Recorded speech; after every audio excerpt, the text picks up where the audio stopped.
Good evening, you're watching Just the News. I'm Amit Shah. Our top story comes in from Rajasthan. Now, after clashes took place in Jodhpur, internet services have now been suspended in Rajasthan's Bhilwara following an incident of violence that took place in the city last night. Now, according to PTI, on Wednesday night, two people were having a meal when the unidentified masked men beat them up in the Karbala Road area of Sanganer. Now, the accused men then set the bike on fire. Now, Ajmer Divisional Commissioner has now ordered suspending mobile internet services from 4 a.m. on Thursday till 4 a.m. on Friday to maintain law and order. Additionally, the incident happened just 2 days after what we saw in Jodhpur on Monday night and the morning of Eid a day later as well. Meanwhile, Rajasthan Chief Minister Ashok Gehlot has now said that Union Home Minister Amit Shah should form a panel to probe the root cause behind the clashes if he has the courage.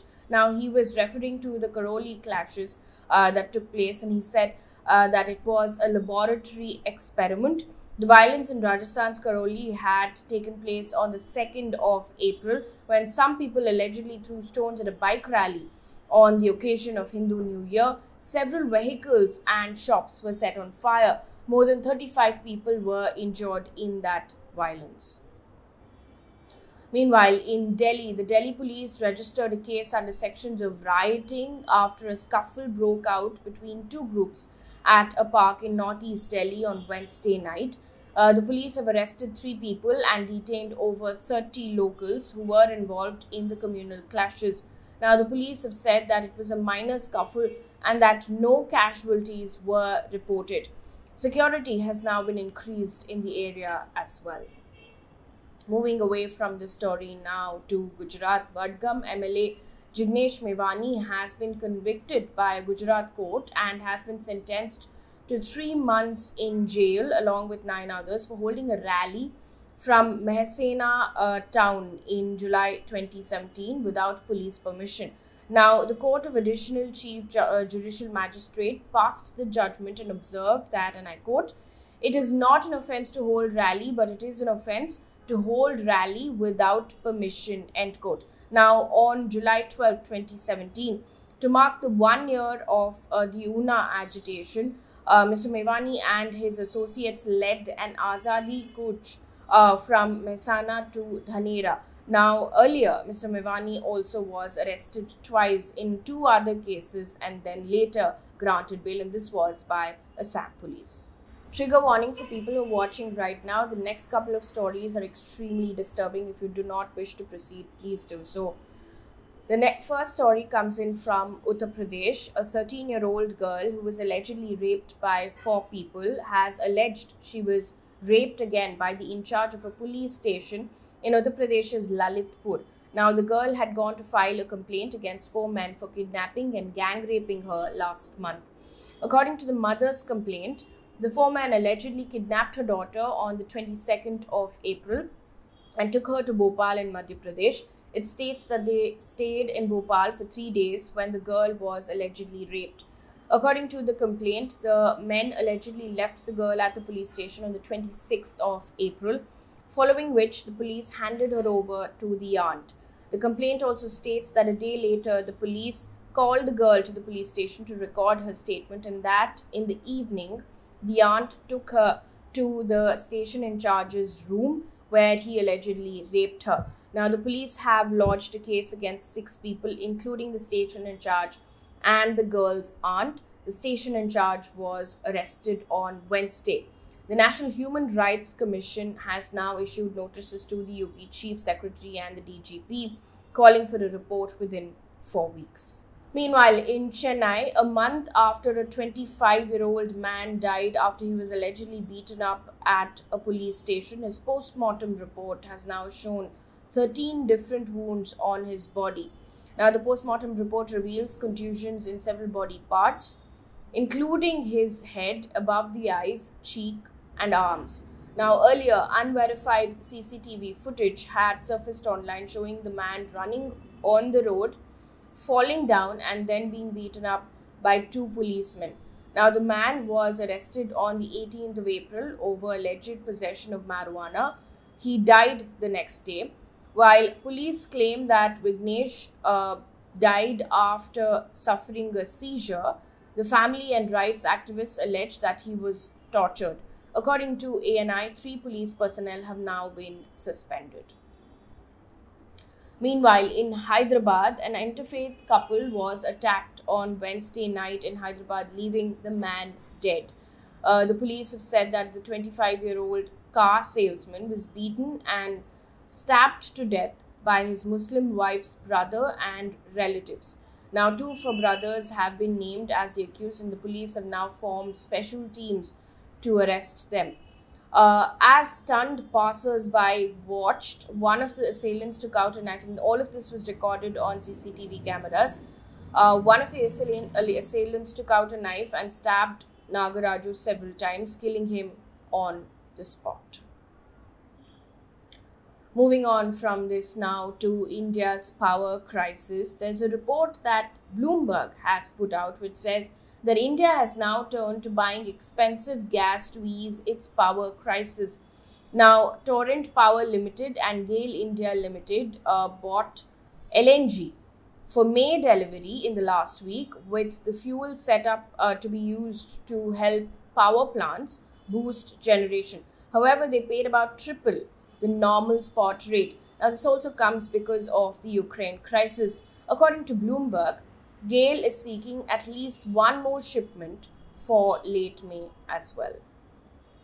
Meanwhile, NDTV has reported around 1,100 trips of various trains have been cancelled till the 24th of May across India to allow faster movement of coal carriages, and this includes 500 rounds of Mail Express and 500 trips of passenger trains as well.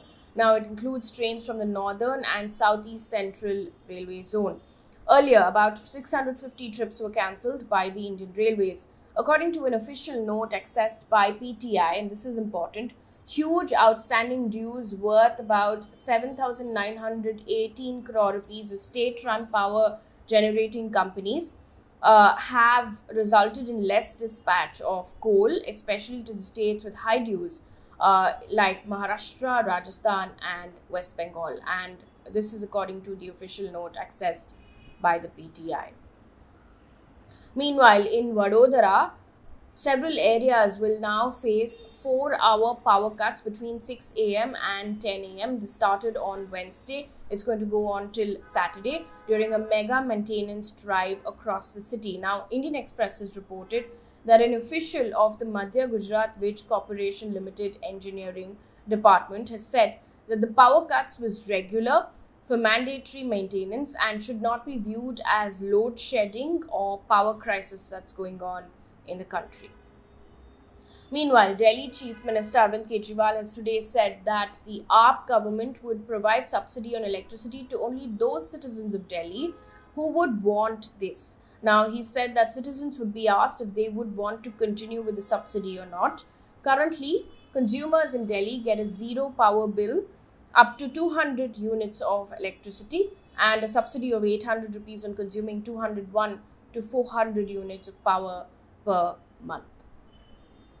Meanwhile, while we saw some respite from the heat wave after a day of rain relief, the IMD has now said and warned of a fresh heat wave which is likely to start over northwest and central India from May 7th and 8th onwards. Now, it also said that Punjab, Haryana, Uttar Pradesh and West Rajasthan are likely to get isolated rainfall with thunderstorms and lightning as well. Moving on to the loudspeaker row in Maharashtra after MNS chief Raj Thackeray issued an ultimatum of 3rd of May to remove all loudspeakers from mosques. This was issued in a rally in Aurangabad, post which he, in a press conference, said that it is not a one-day affair. Maharashtra Deputy Chief Minister Ajit Pawar has now said that nobody had the right to give ultimatums and that the state would be governed by laws. Now, speaking to the media, he said, and I quote, "Nobody has a right to give ultimatums. If anybody wants, they should restrict it to their respective homes. Maharashtra will be governed by laws and court orders are binding to everybody. The court directives apply to everyone. There are special permissions sanctioned on some specific days to extend the deadline, but nobody should take law in their own hands, end quote. Moving on from the story now, the centre has informed the Supreme Court that the sedition law should not be struck down, but guidelines are needed to prevent its misuse. Now, the Attorney General Venugopal has submitted to the court, and I quote, misuse of section has been controlled, but question of reference to larger bench does not arise, as Kedarnath judgment is a well-balanced judgment. Judgment of Kedarnath has to be upheld, end quote. But he, however, also said that there should be guidelines against misuse of the provision and highlighted the recent instance of Maharashtra government slapping sedition charges on lawmakers Navneet Rana and her husband Ravi Rana over the Hanuman Chalisa row. Now, the court was hearing a batch of petitions challenging the constitutionality of Section 124A. This case will now be heard on the 10th of May. Also in the news, the Ministry of Electronics and Information Technology has now directed companies offering virtual private network services to collect and store information of Indian users of up to 5 years or beyond that in certain cases and as the law mandates. This includes validated names, address and contact numbers of consumers, period of subscription, email addresses and IPs being used, and the purpose of using services, among others. Now, the companies will have to maintain information even after, and I quote, any cancellation or withdrawal of the registration by that consumer. It also says that the failure to furnish the information or non-compliance with the directions may invite punitive action. Now, virtual private networks allow users to hide their location and browse the internet without divulging their search history to the internet service providers. Also, there's a remark that's come in from Home Minister Amit Shah today in West Bengal. He has said that the Citizenship Amendment Act will be implemented after COVID subsides. He said, and I quote, I want to make it clear that the Trinamool Congress is spreading rumors that the CAA will not be implemented. I want to say this: as soon as the COVID wave abates, we will implement CAA on the ground, end quote. Now, if you remember, in 2020, there were several protests against the CAA across the country. The law, widely criticized as discriminatory, as it makes religion a factor for nationality, and it seeks to fast-track citizenship to non-Muslim immigrants who came to India from Bangladesh, Pakistan and Afghanistan before 2015. In Tamil Nadu, after the reenactment of a bill seeking exemption for Tamil Nadu students from the National Entrance Cum Eligibility Test, or what it's called as NEET, Governor R.N. Ravi has now sent the anti-NEET bill to the Centre for Precedent's approval. Now, in February, the Tamil Nadu Assembly had adopted the anti-NEET bill for the second time after the governor returned it last year. The bill was introduced after a 19-year-old medical aspirant died by suicide just before his NEET exam. Also in the news, the Delimitation Commission on Jammu and Kashmir today signed the final order on redrawing the assembly constituencies of the Union Territory. Now, in the final proposal, the number of assembly seats has now been increased from 83 to 90. Out of these, 43 have now been allocated to Jammu and 47 for Kashmir. Now, the process of redrawing boundaries had started in February 2020, and in Feb this year, the panel submitted its report. All assembly constituencies shall remain within the boundary of the concerned district, and this is according to the delimitation order.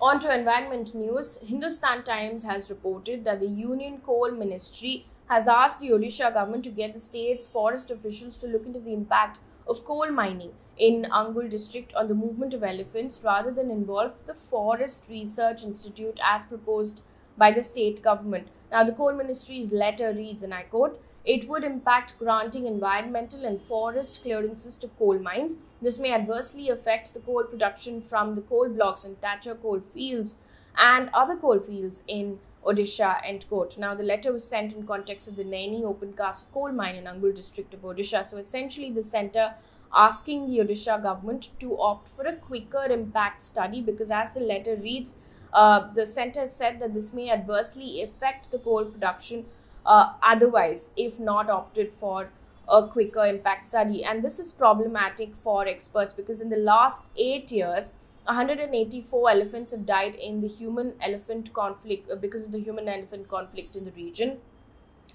which means that's about 30%, which is about 30% of the total elephant deaths in Odisha. Now, wildlife activists, however, have also said that coal mining in the area will mean the end of elephants. Now, activists and environmentalists are also alarmed over the cutting of huge number of trees for the coal project.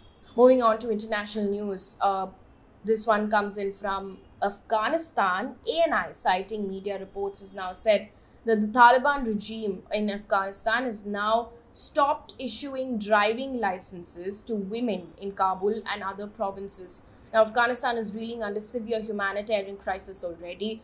Earlier, there were reports that the Taliban had prohibited girls from attending schools and also workplace. Meanwhile, it's day 71 of Ukraine's crisis. The Russian military has now said that it has used sea and air-launched missiles to destroy electric power facilities at 5 railway stations across Ukraine. Now, the foreign minister of Ukraine has accused Russia of missile terrorism. According to Russian Defense Ministry spokesperson, the attacks were meant to disrupt the delivery of Western weapons to Ukraine. One piece of good news before we wrap things up here on this bulletin. This is also science news. According to PTI, ISRO chairperson has said that ISRO will send a spacecraft to orbit Venus to study what lies below its surface. Now, ISRO is expecting to launch the mission by December 2024. And there's a reason that ISRO has picked this time for launch. The space agency is eyeing December 2024 window for its launch, with orbital maneuvers planned for the following year when Earth and Venus would be aligned, that the spacecraft could be put in the neighboring planet's orbit using a minimum amount of propellant. According to India Today, the aim of the mission is to study Venus's atmosphere. That brings us to the end of this bulletin. Thank you so much for watching. Good night.